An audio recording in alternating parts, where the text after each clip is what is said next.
E aí pessoal, tudo bem? Eu sou o professor Rafael Camargo, este é o canal Química no Detalhe. Seja bem-vindo a mais uma videoaula. Você que já está acostumado com esse canal, então já clica em gostei ali, né? Sabemos que vai vir um vídeo bem legal para você que vai te ajudar bastante.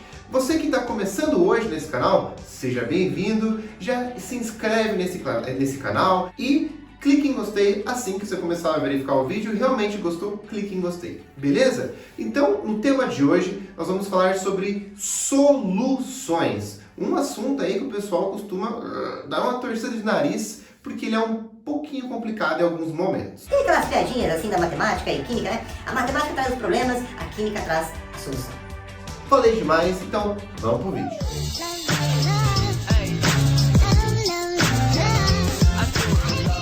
Olha só, meu querido, a aula de hoje eu quero conversar com vocês sobre esse assunto aqui, ó, soluções. Primeira coisa que você tem que pensar, o que é uma solução? É uma mistura. O que é uma mistura? Eu vou ter várias substâncias em um mesmo recipiente, em um mesmo local, certo? Várias substâncias em um mesmo local. Só que para ser uma solução, essa mistura precisa ser homogênea. Homogênea. Quer dizer, eu vou misturar várias substâncias e terei uma fase. Vou enxergar uma coisa.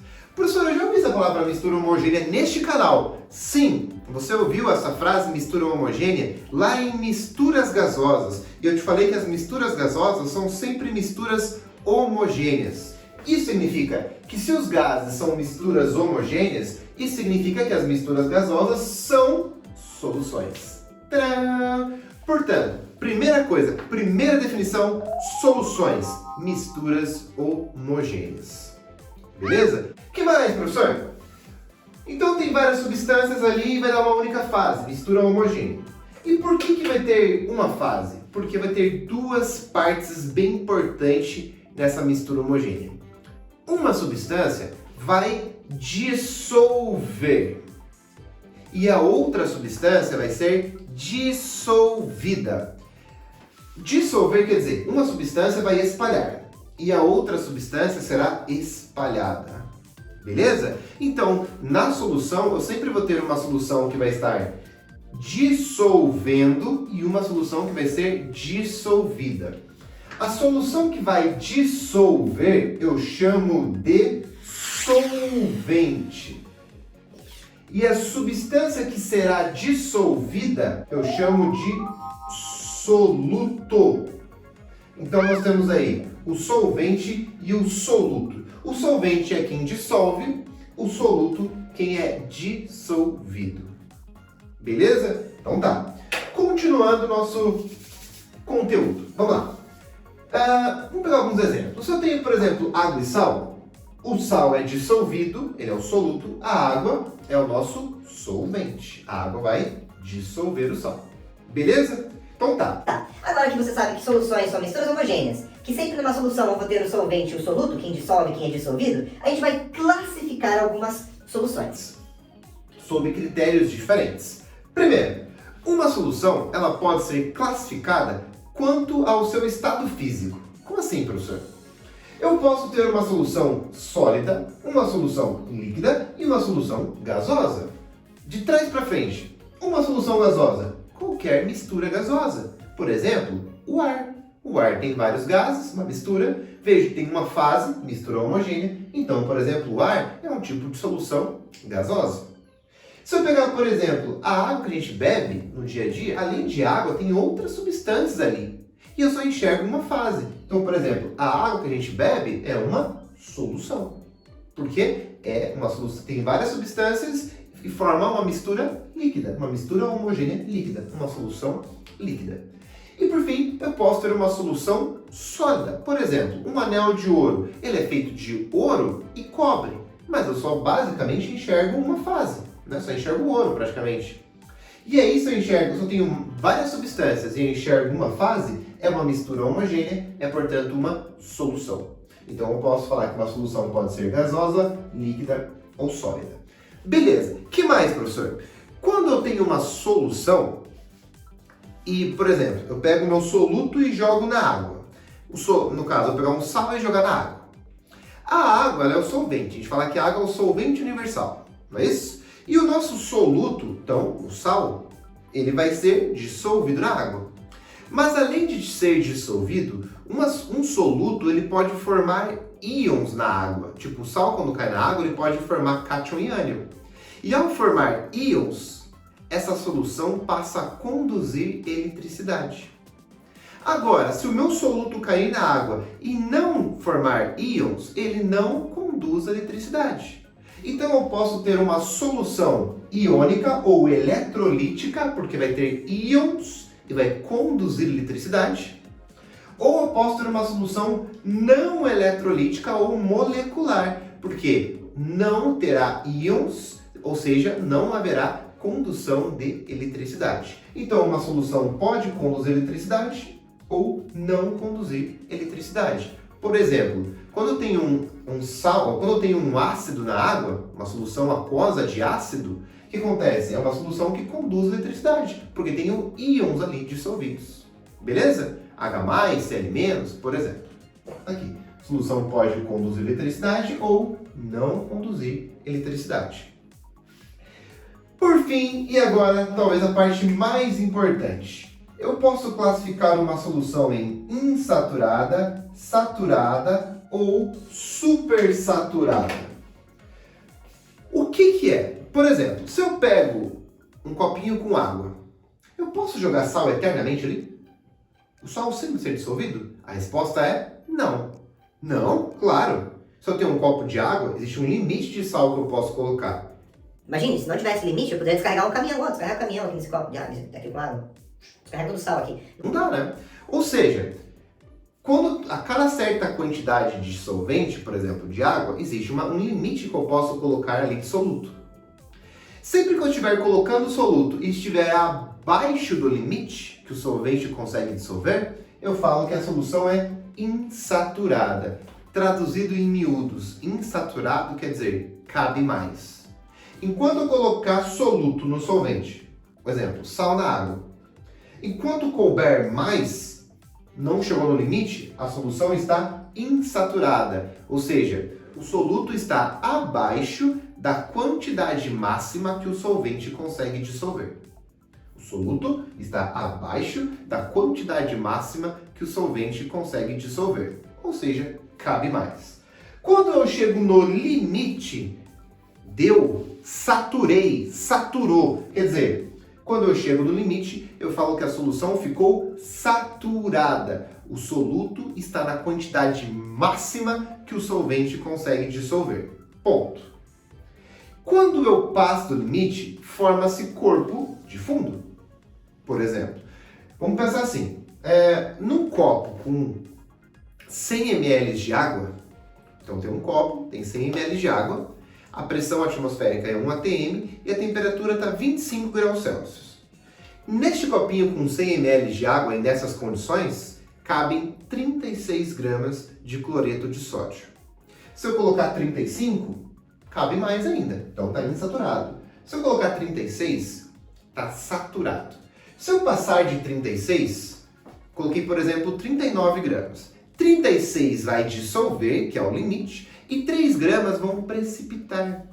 3 gramas vão para o fundo, é o chamado corpo de fundo. Aí eu falo que será uma solução saturada com corpo de fundo, com 3 gramas, nesse caso, de corpo de fundo. Porque o limite era 36, eu coloquei 39. Passou 3, né? Então esses 3 não vão dissolver, vão para o fundo. Mas existe o tal do jeitinho brasileiro. Quer dizer, algumas soluções conseguem ter soluto acima da quantidade máxima que o solvente consegue dissolver e eles estão dissolvidos. Então existem algumas soluções chamadas supersaturadas, quer dizer, que é quando o soluto está acima da quantidade máxima que o solvente consegue dissolver. Esse tipo de solução é bem difícil de se obter e elas são bem instáveis. Faça uma pequena perturbação ou às vezes tirar do excesso de movimento faz essa solução deixar de ser supersaturada e ficar saturada com o corpo de fundo. Um exemplo, a cerveja. O gás carbônico está super saturado ali. E aí quando você perturba, bate um pouquinho na cerveja, a água descobre o gás carbônico e começa a tirar o excesso. Beleza? Aí começa a formar, por exemplo, espuma. Solução insaturada, saturada e supersaturada. Beleza? Última coisa que eu quero falar pra vocês. Olha só. Neste cantinho aqui, eu consigo mostrar para você um gráfico que tem a ver com solubilidade. Agora há pouco eu te falei o seguinte, que num copo com 100 ml de água, a pressão de 1 atm e a 25 graus Celsius dá para colocar 36 gramas de sal. O que significa que a solubilidade de um soluto no solvente depende da pressão atmosférica, também depende da temperatura que eu estou. E neste caso, vamos trabalhar especificamente com a temperatura. Como que é, professor? Então a temperatura influencia? Sim. Pense no refrigerante quando está gelado e quando está quente. Como muda a quantidade de espuma que ele faz. Porque a temperatura influencia na solubilidade. Beleza? A temperatura, anote aí, influencia na solubilidade. Então olha só, eu vou pegar um copo que vai ter 100 ml de água. Ó, é um copo que vai ter 100 ml de H2O. E eu quero saber quantos gramas do meu soluto cabem ali. Beleza? Só que isso depende, ó, quantos gramas cabem. Vou colocar aqui. Aqui 10, 20, 30, 40, 50, 60 e 70 gramas. Tá aí. Aqui é um 10. E aqui eu vou colocar temperaturas. Um exemplo. 10 graus Celsius, 30 graus Celsius, 50 graus Celsius e 70 graus Celsius. Tá aqui, ó, graus Celsius. Beleza? O que acontece? Conforme eu vou mudando a temperatura, cabe mais ou cabe menos do meu soluto. Sério, professor? Sim. Por exemplo, digamos que a 10 graus Celsius, ó, eu tenho um soluto que eu vou chamar de X. Certo? Tipo cloreto de sódio, eu penso em um salzinho, um soluto.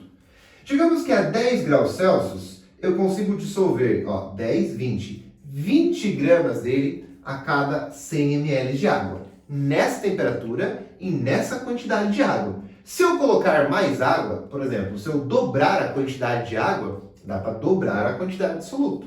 Se eu triplicar a água, triplica a quantidade de soluto. Beleza? Mas nessa quantidade de água, a 10 graus Celsius cabem 20 gramas do sal.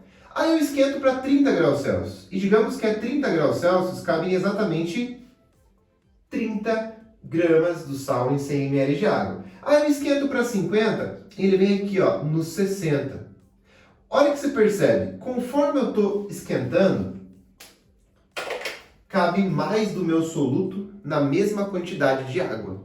Isso quer dizer que o meu soluto está ficando mais solúvel conforme eu esquento. Cabe mais dele na mesma quantidade de água. Por exemplo, a 10 graus Celsius cabe 20, né? Ó, cabe 20. Se eu colocar 19, está insaturado, porque cabe mais. Se eu colocar 20, está saturado. Se eu passar de 20, vai estar supersaturado ou com corpo de fundo. Beleza? E aí, olha só, o que a gente conclui? Que qualquer ponto abaixo da curva está abaixo do limite, está insaturado. Na curva, a solução está saturada. E acima da curva, a solução está supersaturada. Vou colocar aqui, ó, SST, supersaturada. Tudo bem? Então, temperatura influencia na solubilidade. Tem soluto que conforme eu esquento vai ficando mais solúvel. Tem soluto que quando eu esquento ele fica menos solúvel. Então, depende, eu preciso de um gráfico para analisar se o meu soluto fica mais ou menos solúvel conforme eu esquento. Beleza? A 10 graus Celsius cabe em 20, em 100 ml de água. Se eu pegar 200 ml de água, cabe em 40, porque é o dobro. A 10 graus Celsius cabe em 20. Se eu colocar 19, está insaturado. Se eu colocar 20, está saturado. Acima disso, supersaturado ou com corpo de fundo. Beleza? Próxima aula começa a expressar a quantidade de soluto na solução. A gente começa a falar de concentração comum molar e outros aspectos quantitativos. Beleza? Gostou da aula? Clique em gostei, se inscreve no canal se não é inscrito ainda, acompanha que eu estou aí dividindo em uma parte de algumas aulas de eletrólise, algumas soluções estão caminhando em paralelo os dois conteúdos, então acompanha tudo, pede lista de exercício e até o próximo vídeo.